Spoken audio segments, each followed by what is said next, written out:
Doctor عیسیٰ پاک چین اقتصادی راہداری کیا ہے، یہ خطے کے لیے کیوں اہم ہے، اور اس کے فعال ہو جانے کے بعد وطن عزیز اور اس کے قرب و جبار بلکہ دنیا کے بیشتر خطوں میں کیا تبدیلیاں رونما ہوں گی، یہ سمجھنے کے لیے کہیں دور جانے کی ضرورت نہیں۔ اس سیمینار کے پروگرام اور اس میں شریک مندوبین کی دلچسپی پر ایک نظر ڈال لی جائے تو یہ حقیقت واضح ہو جائے گی۔ زندہ قوموں کے تعلیمی ادارے متحرک تھنک ٹینک کی حیثیت رکھتے ہیں، اور وہ ریاست کو درپیش تمام چیلنجز کو اپنی پہلی ذمہ داری سمجھتے ہیں، اور ان پر غور و فکر کر کے حکومت کے سامنے اپنی تحقیق اور بحث و مباحثے کا نتیجہ رکھ دیتے ہیں۔ اس تناظر میں یہ سیمینار غیر معمولی اہمیت کا حامل ہے۔ مجھے خوشی ہے کہ اس کا اہتمام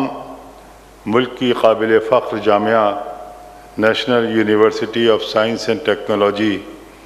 اور وطن عزیز میں کام کرنے والے انجینئرز کے قدیم ترین ادارے انسٹیٹیوٹ آف انجینئر نے کیا ہے۔ صدر ممنون حسین نے سیمینار سے خطاب کرتے ہوئے مزید کہا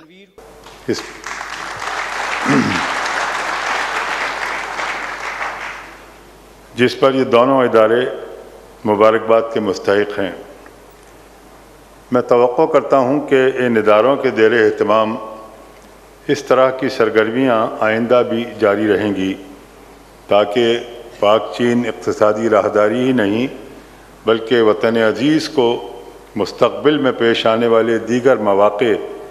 اور چیلنجز سے بھی کامیابی سے عہدہ برا ہوا جا سکے۔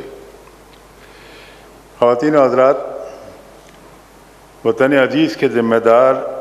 درد مند سائنسداں اور انجینئرز کی حیثیت سے دو معاملات ہمیشہ آپ کے پیش نظر رہنے چاہیے۔ پہلے معاملے کا تعلق پاک چین اقتصادی راہداری سے پہلے کی صورتحال ہے، جس میں ہم توانائی اور معیشت کے بحران سے دوچار رہے ہیں۔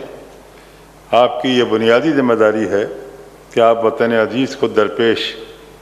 ان مسائل پر غور کر کے حکومت پاکستان اور صنعتی و تجارتی شعبے کے لیے ایسی حکمت عملی تجویز کریں جس کی مدد سے ہم اپنے ان مسائل پر مکمل طور پر قابو پا سکیں، لیکن اس کے ساتھ ہی یہ امر بھی پیش نظر رکھا جائے کہ جو حکمت عملی تجویز کی جائے اس میں اتنی لچک اور گنجائش ضرور ہونی چاہیے جو اقتصادی راہداری کی فعالی کے بعد بھی پیش آنے والے حالات میں ہمارے کام آ سکے۔ یہ ہے TNN TV، دیکھتے رہیے تازہ ترین خبریں اور ایکسکلوزیو رپورٹس۔